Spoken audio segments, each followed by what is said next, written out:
अस्सलामुअलैकुम। Don news के साथ मैं हूं समिया लियाकत। हेडलाइंस आप तक पहुंच गई। न्यूज बुलेटिन का आगाज करेंगे। खबर अफगानिस्तान से है, जहां पर 6.1 शिद्दत के कयामत के ज़लज़ले ने तबाही मचाकर रख दी। मुख्तलिफ हादसात में हलाकतों की तादाद 950 तक पहुंच चुकी है।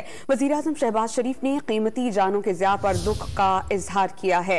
अफगान मीडिया के मुताबिक ज़लज़ले के 22 सबसे ज्यादा नुकसान सूबा पख्तिका में हुआ, जहां 225 से ज्यादा अफराद हलाक हुए हैं। दारुल हुकूमत काबुल समेत नंगरहार, लग़मान, गजनी और खौस्त में भी ज़लज़ले के झटके महसूस किए गए। अफगान हुकाम ने बताया है कि ज़लज़ले के बाइस मुख्तलिफ शहरों में 600 से ज्यादा अफराद जख्मी हुए, जिन्हें हेलीकॉप्टर के जरिए काबुल मुंतकिल किया गया। शदीद ज़लज़ले से कई मकानात मुकम्मल तबाह हो चुके हैं। वज़ीर-ए-आज़म शहबाज शरीफ ने अफगानिस्तान में कीमती जानों के ज़िया पर रंजो गम और अफसोस का इजहार किया और मुताल्लिका हुक्काम को अफगानिस्तान की मदद की हिदायत जारी की।